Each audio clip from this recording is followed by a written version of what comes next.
강원령 씨는 강원령 크리스천 아카데미 여기는 굉장히 제가 이거 찾은 거는 대부분 어디서 찾은 거냐면은 그 나무위키에서 찾았습니다. 2005년 10월 달에 동국대학교 강정구 교수가 개인적으로는 굉장히 좋으신 분이에요. 근데 그 당시에 아주 논쟁이 되는 행동들을 많이 하셨고 이런 분들이 좀 계세요. 그러니까 인품이 좋고 착하신 분들인데 이념적으로는 너무 극단적인 주장을 하시는데 이런 주장을 하신 거죠. 6.25 전쟁 당시 미군의 개입을 비판하자. 그러니까 뭐냐면 6.25 전쟁 때 가만히 있었으면 되지 왜 미군이 개입하냐 이런 얘기예요. 그러니까 지금 들어도 황당하게 무지한 주의인데 이거에 대해서 그러니까 강원령 목사가 특별 기자회견에서 미군이 개입하지 않았다면 전쟁도 빨리 끝나고 통일도 됐을 것이라는 주장을 북한에서는 할 수 있다. 근데 어떻게 남한 사람이 그런 주장을 하냐 이런 얘기입니다.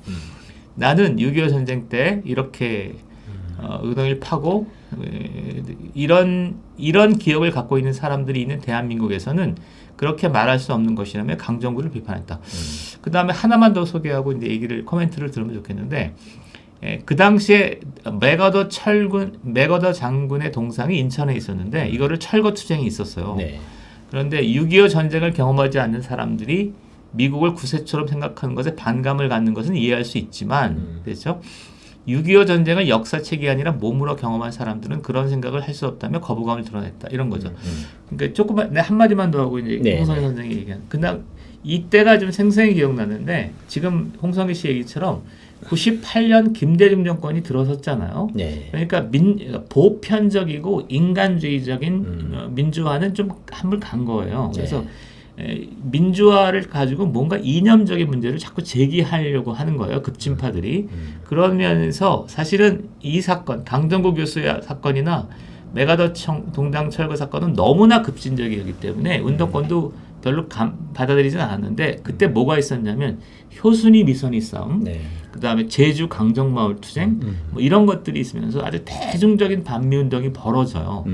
이 반미 세례를 그리고 이것에 당시 노무현 정권은 뭔가 이렇게 동조하는 듯한 분위기였거든요. 그러니까 국가보안법이라든지 이렇게 되니까 아까 얘기했던 지학순 주교, 강원령 목사, 그다음에 이후에 나올 김수환 추기경까지 상당히 민주화운동 원로들이 문제의식을 느꼈던 그런 상황인 거죠. 자, 그러면 홍성희 선생님. 그러니까 당시에 지학순 주교님이나 강원영 목사님 그리고 김수환 추기경 등 포함해서 어쨌든 6.25 한국 전쟁을 거쳤던 이제 세대 분들이신데 이분들은 권위주의 그러니까 군사 정권 시기에 권위주의 정부에 이제 대항해서 민주화 운동에 앞장섰던 이런 분들이시잖아요. 근데 아시다시피 80년대 중후반 이후에 소위 반독재 민주화 운동을 하는 이 세력의 이제 중심축이 이제 친북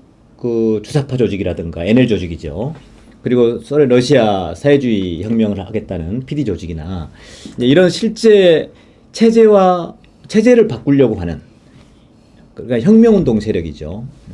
반대한민국 혁명운동 세력들 이들이 이제 주도를 하다 보니까 결국 이제 지학순 주교님, 강원영 목사님이나 이렇게 70년대 이렇게 당시 반유신 민주화 운동을 이끌었던 분들이 거기에서는 동의할 수 없는 상황이 발생한 거죠.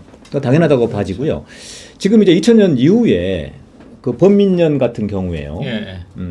범민련에도 당시 이제 강원영 목사님은 개신교고 지학순 목사님 그러는데 지금 문제가 되고 있는 분들은 카톨릭이잖아요. 당시 범민련에 강인한 목사님 이제 개신교신데 한신대 쪽이죠, 그죠? 개신교시고. 근데 카톨릭 쪽 김승훈 목사님 이런 분들도 계셨죠. 김승훈 목사님을 제가 이제 범민련 사무처장이었는데 공식 직함은 김승훈 신부는 굉장히 유명하신 분이에요. 왜냐하면은 그 87년 5월 18일 날 그러니까 박종철 군의 고문치사 사건이 조작됐다라는 그 발표를 하신 분이에요, 직접. 그리고 굉장히 위험 있고 뭐 그런 분으로 알고 있는데 제가 이제 범민련의 공식 직창은 안 가지고 계셨는데 그 어르신들이 저를 부를 때마다 이렇게 할 때마다 항상 범민련은 전원 연행의 어떤 위기감을 갖고 있잖아요. 연행이 되면 사무처장 당신은 김승훈 신부를 찾아가서 범민련의 미래에 대해서 얘기를 해봐라. 뭐 이런 식의 얘기를 하셨어요. 이건 확인은 하기 어려운데 몇 차례 하셨기 때문에 김승훈 신부님이 범민련하고 친범민련 성향이다라는 걸 오래전부터 마음에 갖고 있었죠. 당시에 범민련은 어쨌든 남과 북이 3자 연대 해외 뭐 3자 연대라고 뭐 그렇게 명분은 예. 그랬습니다만 실제는 북한의 주도하에 이제 어쨌든 운영되던 조직이었고요. 그죠? 예, 예.